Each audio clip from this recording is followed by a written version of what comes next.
আল্লাহ তাআলার পক্ষে সবকিছুই সম্ভব। অসম্ভব বলতে আল্লাহ তাআলার যেমন কিছু নেই। বট গাছ কত বিশাল হয়, এই বট গাছের নিচেটা কত বড়, সেখান থেকে কি পরিমাণ বিশাল বড় বট গাছ আল্লাহ তাআলা সৃষ্টি করেছেন। আম গাছ কত বিশাল হয়, আমের বড়টা কত, যদি ছোট্ট বড় থেকে বিশাল আম গাছ হতে পারে। কড়ই গাছ, এই কড়ই গাছের বীজ কত ছোট, এখান থেকে বিশাল বড় কড়ই গাছ হতে পারে। তাহলে এই ছোট্ট একটি মুক্তা থেকে 20 কোটি বর্গ মাইল কি পানি প্রবাহিত হতে পারে না? পারে। শুধু মুক্তা থেকে কেন, হাদিসের মধ্যে এসেছে আমাদের নবী মুহাম্মদুর রাসূলুল্লাহ সাল্লাল্লাহু আলাইহি ওয়াসাল্লাম তার 100 মুজিজা আছে, অলৌকিক ঘটনা। তার মধ্যে একটি অলৌকিক ঘটনা হচ্ছে, যুদ্ধের ময়দানে যাচ্ছেন, সাহাবায়ে কেরামের সংখ্যা প্রায় 1000-এর অধিক।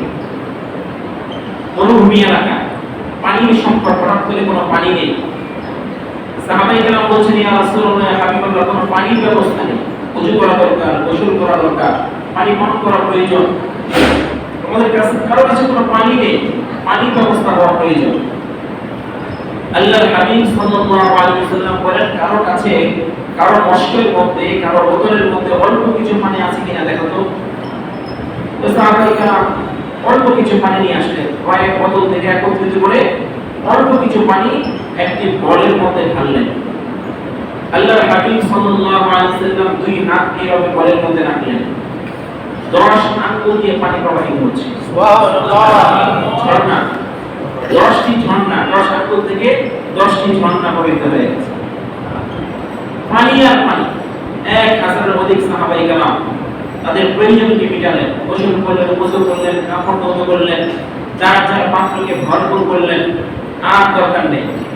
আল্লাহর হাবিব বলেন, আরো দরকার, আরো পানির প্রয়োজন, আরো লাগবে। বলে, ইয়া রাসূলুল্লাহ, এখন আর কোনো প্রয়োজন নেই, সমস্ত পাত্রগুলোকে আমরা ভরে ফেলেছি।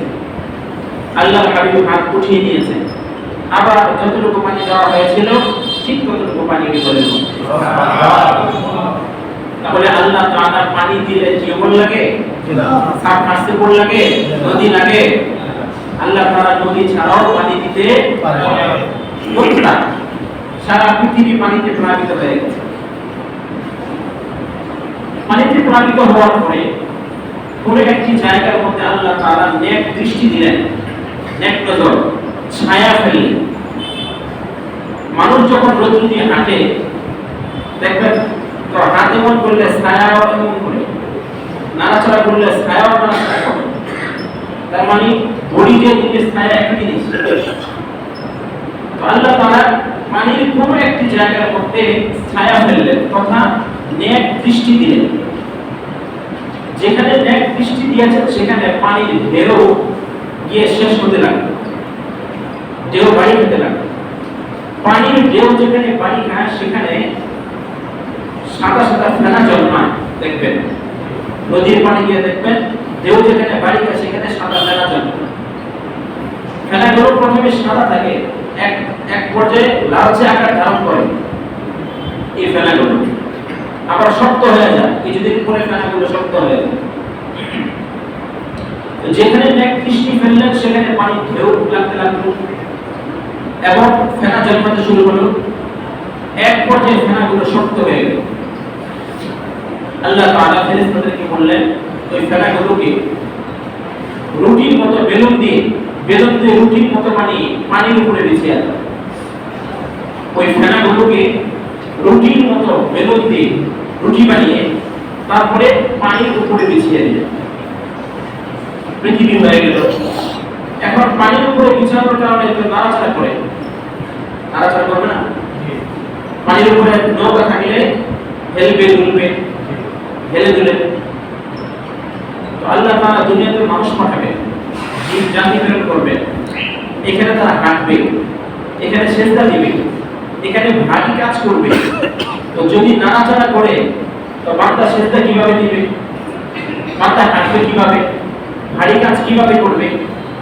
এই জন্য আল্লাহ তাআলা বিশাল বড় বড় পাহাড় সৃষ্টি করলেন, প্যারাকশো। আল্লাহ বলেন 30 নম্বর পারা এক নম্বর পৃষ্ঠা সূরাতুন নাবা এক আয়াত ওয়াল জিবালা আওতাদা আমি আল্লাহ পাহাড়কে স্থাপন করেছি ব্যারাক স্বরূপ পাহাড়ের উপরে যতটুকু উঁচু ভূমির নিচে ঠিক ততটুকু নিচে প্রতিটা পাহাড় উপরে যতটুকু যত ফিট উঁচু পাবে ঠিক নিচের দিকেও তত ফিট আছে প্রত্যেকটি পাহাড় আল্লাহ তাআলা যখন এই পাহাড় স্থাপন করলেন এখন আর এই পৃথিবীর আলোচনা করেন এখন এই পৃথিবীর মধ্যে আল্লাহ তাআলা প্রথমে জিন জাতি প্রেরণ করলেন জিন এক জাতি জাতি তিন প্রকার জিন জাতি ফেরেশতা জাতি মানব জাতি তিন জাতির বৈশিষ্ট্য তিন প্রকার জিন জাতিকে প্রেরণ করলেন এই জিন জাতি দুনিয়াতে প্রেরণ করার পরে তারা জিন জাতি অনেকটা মানুষের মতো আমরা যখন খাবার খাই আমরা যখন হাট বাজার করি আমরা বিবাহ করি আমাদের বাচ্চা কাচ্চা আছে জিন জাতি হলো এরকম পার্থক্য এতটুকু আমরা অদৃশ্য হতে পারি না জিন জাতি তারা অদৃশ্য হতে পারে বিড়াল হতে পারে কুকুর হতে পারে মাছি হতে পারে কিন্তু আমরা এটা হতে পারবো বাকি সব দিক থেকে আমাদের সাথে জিনের মিল আছে তারা বিবাহ করে তারা আমাদের মতো ব্যবসা করে আমাদের সাথে তারা বাজার কাজ করে আমাদের মতো তারা পড়াশোনা করে বিভিন্ন স্কুল কলেজে মাদ্রাসা তারা পড়াশোনা করে জিন জাতি প্রেরণ করার পরে এই জিন জাতি পরস্পরে মানব জীবন আমরা মারামারি করি হানাহানি করি কাটাকাটি করি জিন জাতিও পরস্পরের মারামারি কাটাকাটি হানাহানি শুরু করেছে আল্লাহ তাআলা ফেরেশতাকে প্রেরণ করলেন যাও এরা মারামারি কাটাকাটি হানাহানি করে এদেরকে পৃথিবী থেকে তাড়িয়ে জঙ্গলে পাঠাও আর প্রতি সত্তর দুনিয়াতে আমি আমার খলিফা পাঠাবো খলিফা শব্দের অর্থ হচ্ছে প্রতিনিধি যারা হবে সৃষ্টির শ্রেষ্ঠ প্রতি সত্তর আমি পাঠাবো দুনিয়াতে ফেরেশতারা চিন্তা করলো জিন জাতিকে জঙ্গলে পাঠিয়ে দিতে হবে আর আল্লাহ তাআলা সৃষ্টির শ্রেষ্ঠ জাতি পাঠাবেন দুনিয়াতে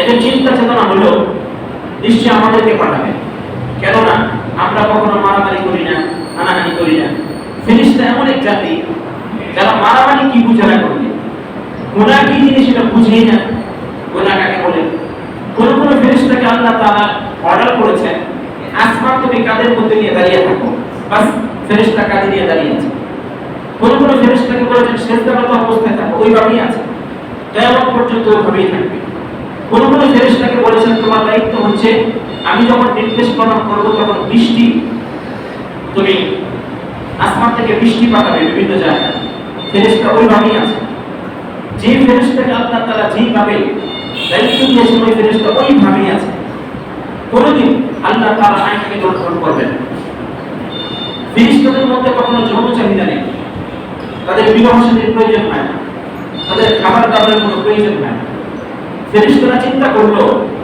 যে আল্লাহ তাআলা অতি সত্বর পৃথিবীতে সৃষ্টির শ্রেষ্ঠ জাতি পাঠাবেন নিশ্চয়ই আল্লাহ তাআলা আমাদেরকে পাঠাবেন মানে মনে মনে আমাদেরকে আল্লাহ তাআলা পাঠাবেন আল্লাহ তাআলার কাছে প্রশ্ন করলেন আপনি যাদেরকে সৃষ্টির শ্রেষ্ঠ জাতি হিসেবে দুনিয়াতে পাঠাবেন তাদের বৈশিষ্ট্য কেমন হবে আল্লাহ তাআলা বলেন তাদের বৈশিষ্ট্য হবে এদের নাম হবে আদম ইনসান আর এদের বৈশিষ্ট্য হলো মনে চাইলে গুনাহ করতে পারবে মনে চাইলে নেক আমল করতে পারবে মনে চাইলে মারামারি করতে পারবে আবার মনে চাইলে মারামারি থেকে নিজেকে হেফাজত করতে পারবে যা মনে চায় তাই করতে পারবে যখন আল্লাহ তাআলা এই কথা বললেন ফেরেশতাদের মনের মধ্যে প্রশ্ন জাগলো এটা আবার কেমন কথা জিন জাতিকে মারামারি করার কারণে রক্তপাত ঘটাবার কারণে এদেরকে দুনিয়া থেকে তাড়িয়ে জঙ্গলে পাঠাইলাম আবার আল্লাহ তাআলা এমন এক জাতি দুনিয়াতে পাঠাবেন যারা মারামারি করবে হানাহানি করবে কাটাকাটি করবে পরস্পরের রক্তপাত ঘটাবে এটা আবার কেমন তো এটা সরাসরি আল্লাহ তাআলাকে তারা বললেন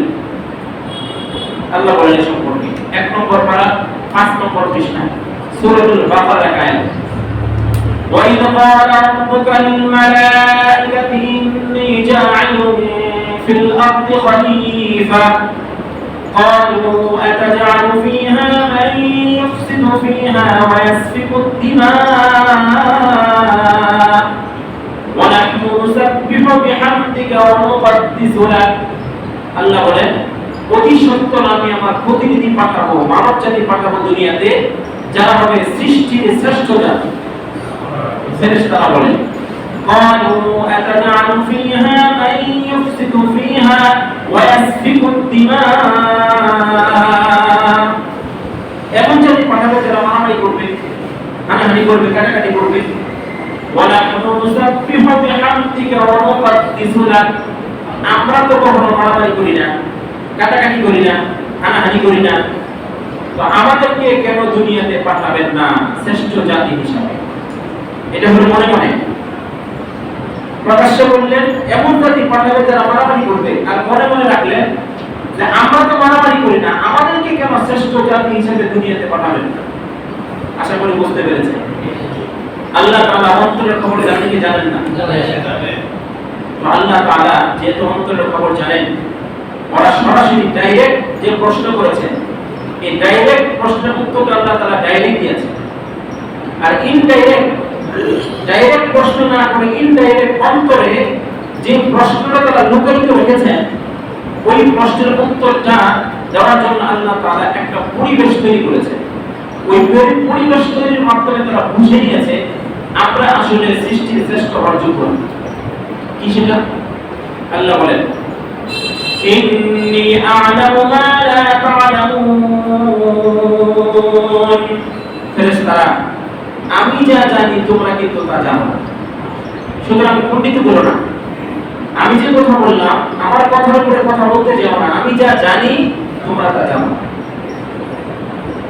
আর পরিবেশ তৈরি করলেন হলো আল্লাহ তাআলা আমরা দুনিয়াতে যত জিনিস ব্যবহার করি, দা, কোদাল, খুন্তি, হাতুড়া, লোহা, টিন, ইট, বাঁশ, কাঠ, সবগুলো ফেরেশতাদের সামনে রাখলেন। সামনে রেখে বললেন এই জিনিসগুলোর নাম বলে দাও তো, জিনিসগুলোর নাম কি? ফেরেশতারা হাত করে তাকিয়ে আছে। এগুলো তো তারা জীবনে কোনোদিন দেখেনি, ব্যবহার করেনি, নাম বলবে কিভাবে? বলে ইয়া আল্লাহ আপনি যা জানান আমাদেরকে আমরা সেটাই জানি, এছাড়া অতিরিক্ত আমরা কিছুই জানি না। আচ্ছা, আল্লাহ তাআলা আদমকে সৃষ্টি করলেন। আদম আলাইহিস সালামকে সৃষ্টি করে এই জিনিসগুলোর নাম শিক্ষা দিলেন। যত জিনিস আমরা দুনিয়াতে ব্যবহার করি, যত জিনিস শিক্ষা দেওয়ার পরে ফেরেশতাদের সামনে আদমকে ডেকে নিয়ে আসলেন, বলেন এই জিনিসগুলোর নাম এদেরকে বলে দাও। وعلم آدم الأسماء كلها ثم عرضهم على الملائكة فقال أنبئوني بأسماء هؤلاء إن كنتم صادقين। ফেরেশতারা বলে আমরা জানি না। আদমকে বললেন নামগুলো বলে দাও তো।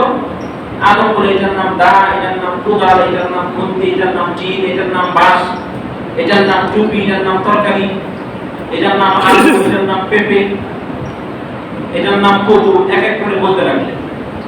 ফেরেশতারা বুঝতে পারলো আসলে তো এই জিনিসগুলোর নাম আমরা বলতে পারলাম না, তাহলে তো আমরা শ্রেষ্ঠ হওয়ার যোগ্য না। প্রকৃতপক্ষে যিনি বলতে পারেন তিনিই তো শ্রেষ্ঠ হওয়ার যোগ্য। তারা বিষয়টা বুঝতে পারলেন, তাহলে তো আমরা ভুল করলাম। আমরা কেন আল্লাহ তাআলাকে উল্টা প্রশ্ন করতে গেলাম? এখন ফেরেশতারা বলে আল্লাহ আমরা ভুল করেছি, আমাদেরকে মাফ করে দেন, আমরা না জেনে ভুল করেছি। আল্লাহ তাআলা বলেন জানার জন্য প্রশ্ন করলে এটাকে ভুল বলে না। জানার পরেও তর্ক করার জন্য যদি কেউ প্রশ্ন করে এটাকে ভুল বলে। তারপরেও তোমরা যেহেতু আমার কাছে মাপ চাচ্ছ, মাপটা তারা কিভাবে চাইলেন? বর্তমানে কাবা শরীফ যেখানে মক্কা নগরীতে, এই কাবা শরীফ 36 ফিট লম্বা। তারপরে প্রথম আসমান, এই প্রথম আসমানের উপরে একটা পৃথিবী আছে, এরকম পৃথিবী। তারপরে দ্বিতীয় আরেকটি আসমান আছে। এই দুনিয়া থেকে প্রথম আসমানের দূরত্ব যতটুকু, এই প্রথম আসমান ঠিক সেই পরিমাণ পুরো গোটা। প্রথম আসমানের পর আরেকটা পৃথিবী আছে, তারপরে দ্বিতীয় আসমান। দুনিয়া থেকে তৃতীয় আসমানের দূরত্ব যতটুকু, দ্বিতীয় আসমান ঠিক সেই পরিমাণ গোটা। তারপর আরেকটি পৃথিবী আছে, তৃতীয় পৃথিবী। দুনিয়া থেকে তৃতীয় পৃথিবীর দূরত্ব যতটুকু, এই তৃতীয় আসমান সেই পরিমাণ গোটা। ঠিক এইভাবে সপ্তম আসমান সপ্তম জমিন, দুনিয়া থেকে সপ্তম আসমানের দূরত্ব যতটুকু, সপ্তম আসমান ঠিক সেই পরিমাণ মোটা। সপ্তম আসমানের পরে সিদরাতুল মুনতাহা, দুনিয়া থেকে সিদরাতুল মুনতাহার অর্থ হলো শেষ স্টেশন, লাস্ট স্টেশন। এরপরে আর কেউ যাওয়ার কোনো সুযোগ থাকে না। এরপরে হচ্ছে আরশে আজিম, যেখানে আল্লাহ তাআলার অবস্থান। দুনিয়া থেকে সিদরাতুল মুনতাহার দূরত্ব যতটুকু, সেখান থেকে আরশে আজিম যেখানে আল্লাহ তাআলার অবস্থান, তার দূরত্ব ঠিক কতটুকু। সেই সপ্তম আসমানের উপরে সিদরাতুল মুনতাহার পাশে একটি ঘর আছে, যার নাম হচ্ছে বাইতুল মামুর, ঠিক কাবা শরীফের বরাবর। প্রতিটি আসমানের মধ্যে একটি করে ঘর আছে, প্রতিটি আসমানে। তাহলে দুনিয়াতে একটি ঘর, 7টি আসমানে হলো 7টি ঘর, মোট 8টি ঘর। দুনিয়া থেকে যদি আমরা উপর দিকে যাই, 8ম নম্বর ঘর, যার নাম হচ্ছে বাইতুল মামুর। ফেরেশতারা আল্লাহ তাআলার কাছে ক্ষমা চাচ্ছেন। কিভাবে চাইলেন? সে বাইতুল মামুরে প্রতিদিন 70,000 ফেরেশতা তওয়াফ করেন। তওয়াফ আরবি শব্দ, যার বাংলা হচ্ছে প্রদক্ষিণ করা, ঘোরা। প্রতিদিন 70,000 ফেরেশতা সেই ঘরকে তওয়াফ করেন। যে ফেরেশতা একবার সুযোগ পেয়েছে, কিয়ামত পর্যন্ত আর সিরিয়াল পাবে না সেই ঘরটাকে তওয়াফ করার জন্য। সুবহানাল্লাহ! আন্দাজ করতে পারেন আল্লাহ তাআলা কি পরিমাণ ফেরেশতা সৃষ্টি করেছেন। ফেরেশতারা ওই ঘর তওয়াফ করলেন। তওয়াফ করার পরে আল্লাহ তাআলার কাছে ক্ষমা চাইলেন, আল্লাহ আমাদেরকে মাফ করে দেন, আমরা ভুল করেছি। আল্লাহ তাআলা বললেন, তোমরা জানার জন্য প্রশ্ন করেছো, এটাকে ভুল বলে না, তারপরও মাফ চেয়েছো, যাও মাফ করে দিলাম। তবে শুনো, তোমরা তো মাফ পাওয়ার জন্য এই বাইতুল মামুর তওয়াফ করেছো, কিন্তু আমি দুনিয়াতে যাদেরকে পাঠাবো, যাদের নাম হবে মানুষ, ইনসান, এই মানুষের অন্তরে থাকবে পাপের আকর্ষণ, আর দুনিয়াতে হবে পাপের পরিবেশ। ইচ্ছায় অনিচ্ছায় পাপ কাজ সামনে চলে আসবে। আসে কি আসে না বলেন? ফেসবুক, আমার ইচ্ছা নেই, তারপরেও অনিচ্ছা সত্ত্বেও কিছু অলৌকিক কিছু জিনিস, পাপের কিছু জিনিস আসে কি আসে না? আল্লাহ বলেন, যাদেরকে দুনিয়াতে পাঠাবো তারা হবে, তাদের ভিতরে থাকবে আকর্ষণ পাপের প্রতি। দুনিয়াতে হবে পাপের পরিবেশ, ওই পরিবেশে যাওয়ার পরে তারা পাপ কাজ করে ফেলবে। তারা যখন পাপ কাজ করে ফেলবে মানুষ, তখন তারা আমার কাছে মাপ চাইবে কিভাবে? তারা তো সপ্তম আসমান সপ্তম জমিন পাড়ি দিয়ে এখানে আসতে পারবে না, সুতরাং তারা মাপ কিভাবে চাবে? মানুষ দুনিয়াতে পাঠানোর পূর্বেই তোমরা দুনিয়াতে যাও, ঠিক এই ঘরের সোজা দুনিয়ার জগতের মধ্যে বাইতুল মামুরের ঠিক সোজা আসলে নিচে, সেখানে তোমরা একটি ঘর তৈরি করে আসো। আমার কোন বান্দারা যখন গুনাহ করবে, গুনাহ করার পরে যখন সেই কাবা শরীফ তওয়াফ করবে, সেই ঘর আমি আল্লাহ তাআলা তাদের জীবনের সমস্ত গুনাহকে মাফ করে দেব।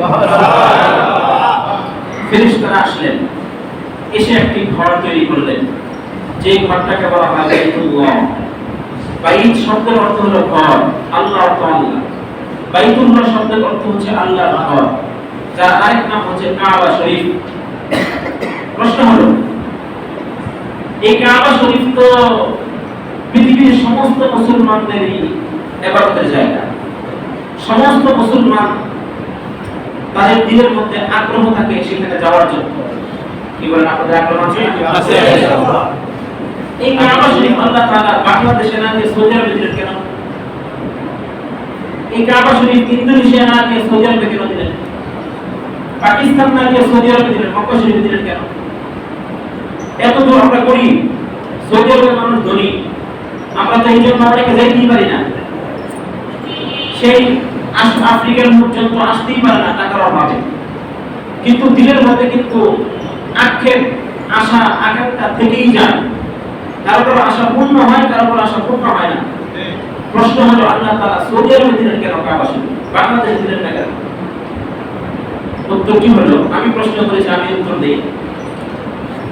এই কাবা শরীফ আল্লাহ তাআলা যেখানে স্থাপন করেছেন, পৃথিবী 20 কোটি বর্গ মাইল, যে কোনো জায়গায় করতে পারতেন, ওখানে কেন করলেন? এর পিছনে কারণ হলো, আমি আগেই বলেছি, আল্লাহ তাআলা প্রথমে মুক্তা তৈরি করেছেন, তারপরে মুক্তা থেকে পানি ছড়িয়েছেন। পানি ছড়ানোর পরে আল্লাহ তাআলা এক জায়গায় নেক দৃষ্টি দিয়েছেন। যেখানে নেক দৃষ্টি দিয়েছেন সেখানে পানির ঢেউ শেষ হচ্ছিল।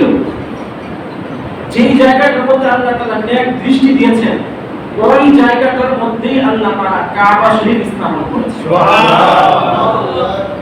আশা করি বুঝতে পেরেছেন কাবা শরীফ বাংলাদেশে হলো না কেন, কাবা শরীফ পাকিস্তান হলো না কেন। হিন্দুরা প্রশ্ন করে যে আমরা না মাটির তৈরি মূর্তি উপাসনা করি, তো তোমরা যে উপাসনা করো এটাও তো পাথরের তৈরি, তো অসুবিধা কি? আমরা মাটি দিয়ে বানাই, ওইটাকে আমরা চেষ্টা করি, ওইটার কাছে আমরা চাই।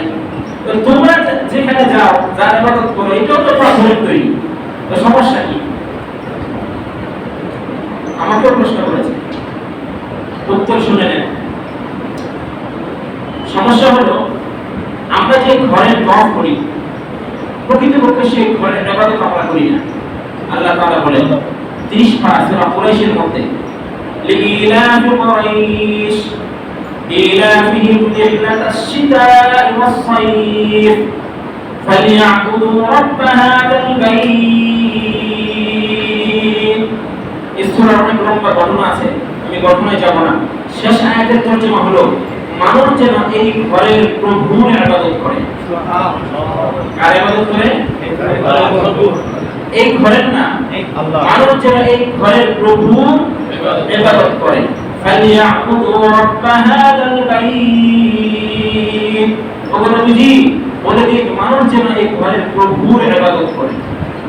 প্রশ্ন হলো ঘরের প্রভুর ইবাদত আমি এই জায়গা থেকে করতে পারি, ওখানে যেতে হবে না। কারণটা হচ্ছে ওই জায়গার মধ্যে আল্লাহ তাআলা নেক দৃষ্টি করেছে, ছায়া করেছে। আমাদের জন্ম যেখানে হয়, যে যত দূরে থাকি না কেন জন্মস্থানের প্রতি এক প্রকার টান থাকে কি থাকে না? এক প্রকার টান থাকে। আমাদের সবার ভিতরের চিন্তা চেতনা হলো যে আল্লাহর ইবাদত করি, সে আল্লাহ তাআলাকে দেখব, সে আল্লাহ তাআলার সাথে কবে মোলাকাত হবে, সাক্ষাৎ হবে। সে আল্লাহ তাআলা সরাসরি ওখানে নেই, কিন্তু সেখানে নেক দৃষ্টি ফেলেছেন। এজন্য এক প্রকার আকর্ষণ আমাদের ভিতরে আছে। সবার মনে ওই জায়গাটা চুম্বকে আকর্ষণ করে ওখানে যাওয়ার জন্য। একমাত্র কারণ আল্লাহ তাআলা ওই জায়গায় নেক দৃষ্টি ফেলেছেন। তাহলে আমরা ইবাদত করি এক নম্বরে ঘরের না, ইবাদত করি ঘরের প্রভু। দ্বিতীয় নম্বর ওখানে কেন গেলাম? এই কাবা শরীফ এখানে বানিয়ে তো করা যায়, এমন রঙের কাবা শরীফ ইচ্ছা করলে আমরাও তো বানাতে পারি, কিন্তু হবে না কেন? এই জায়গার মধ্যে আল্লাহ তাআলা নেক দৃষ্টি ফেলেননি, আর ওই জায়গার মধ্যে আল্লাহ তাআলা নেক দৃষ্টি ফেলেছেন। এজন্য ওখানে আমাদেরকে যেতে হবে। যাই হোক, ফেরেশতারা কাবা শরীফ তৈরি করলেন। তৈরি করার পরে আল্লাহ তাআলা আদম আলাইহিস সালামকে দুনিয়াতে পাঠাইলেন। কিভাবে পাঠাইলেন?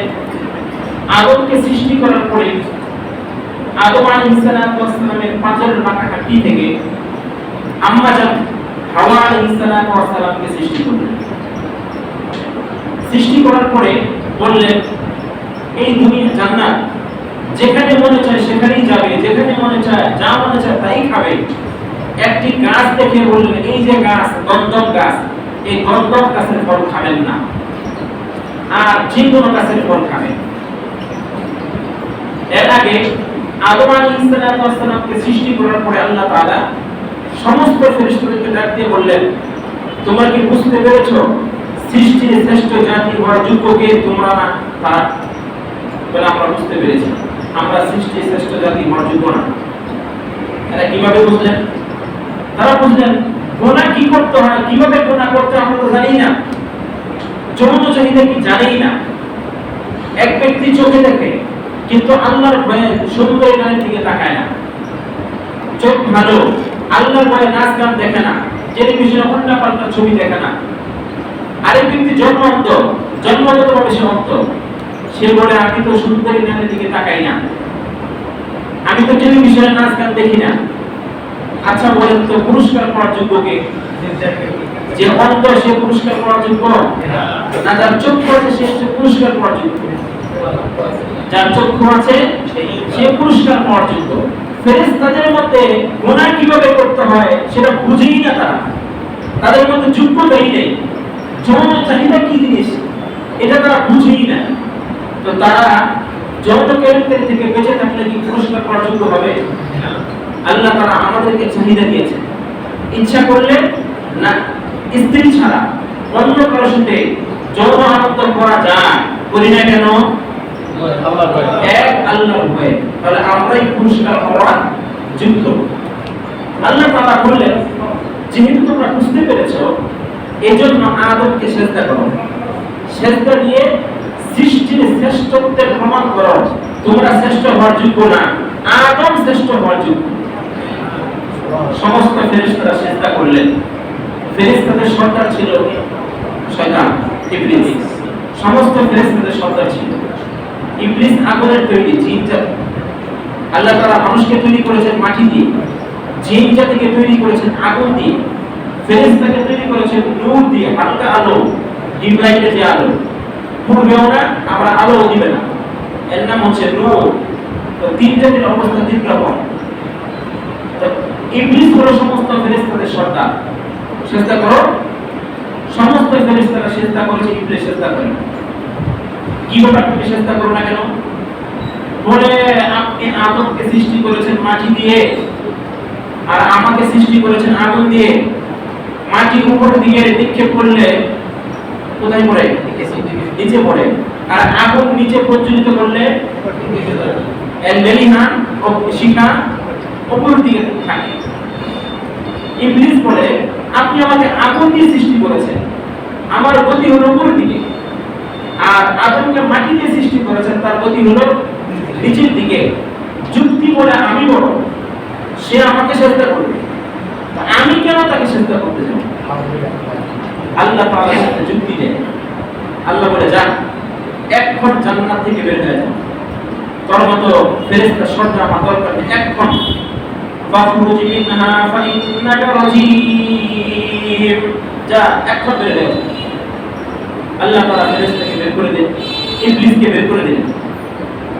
ইবলিস বের হওয়ার পরে আল্লাহ তাআলার কাছে দুটি দরখাস্ত করে, আবেদন করে। এক নম্বর আবেদন, আল্লাহ আমাকে বের করে দিলেন চিরকালের জন্য, আমি আর জান্নাতে কোনোদিন ঢুকতে পারবো না। আমি আপনার কাছে দুটি আবেদন করতে চাই। বলে কি আবেদন? এক নম্বর আবেদন হলো কিয়ামত পর্যন্ত আমি যেন জীবিত থাকি, আমার হায়াতকে আপনি কিয়ামত পর্যন্ত বাড়িয়ে দেন। আল্লাহ বলেন দিলাম।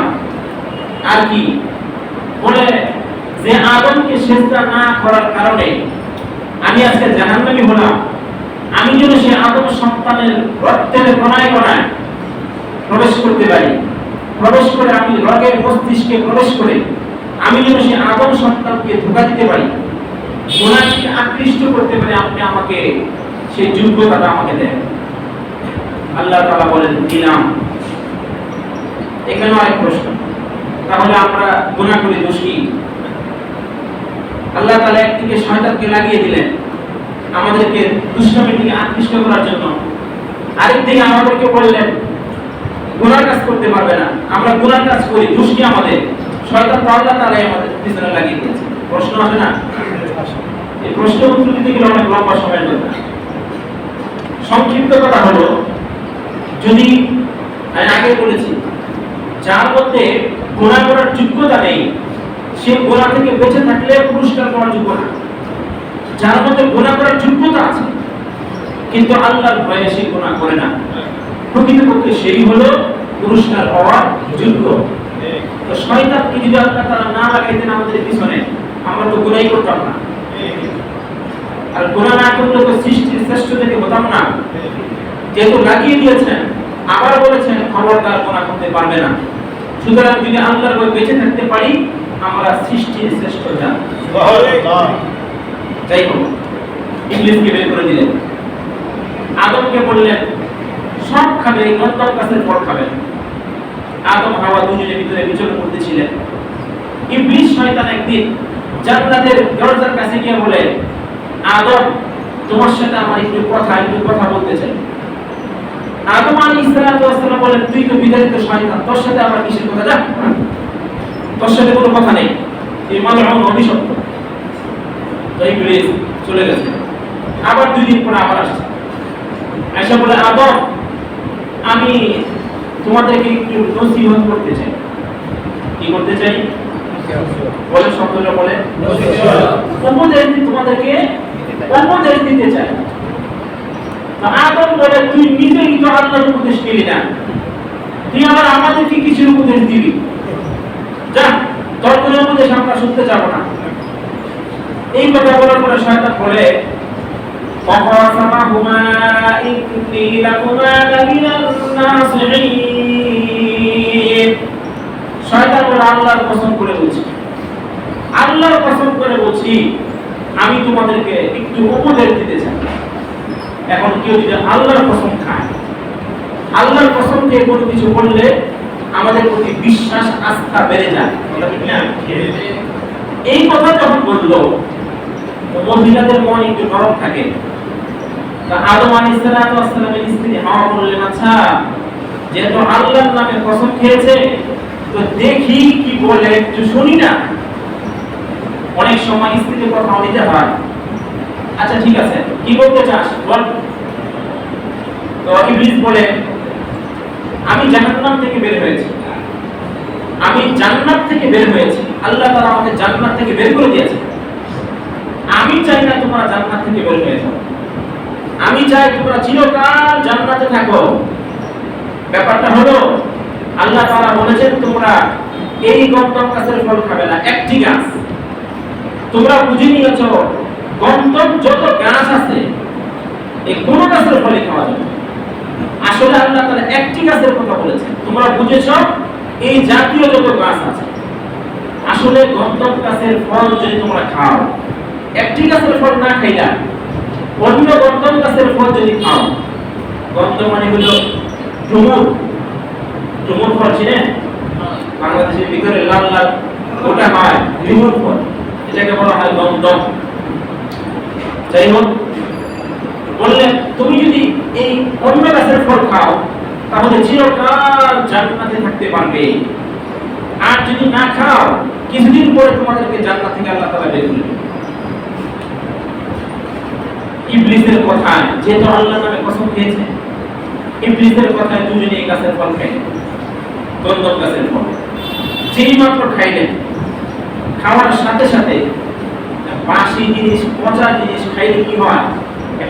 পেটে গুড়গুড় ছিল হয়, পাতলা পায়খানা হয়। তো খাওয়া নিষিদ্ধ জিনিস খাওয়ার সাথে সাথে এখন পেটের মধ্যে উল্টা পাল্টা শুরু হয়েছে, টয়লেটে যাওয়া দরকার। টয়লেট বুঝতেছেন কোথায় টয়লেট কি করি, জীবনে কোনো টয়লেট করেনি, টয়লেট কিভাবে করবেন? এদিকে হাওয়া আলাইহিস সালামের মাসিক ঋতুস্রাব চালু হয়ে গেছে। মাসিক ঋতুস্রাবের রক্ত, পচা রক্ত, দুর্গন্ধময় এক প্রকার রক্ত, দূষিত এক রক্ত। এটা ফেরার জন্য তো ডাস্টবিনের দরকার। ওই ডাস্টবিন তারা শুরু করেন।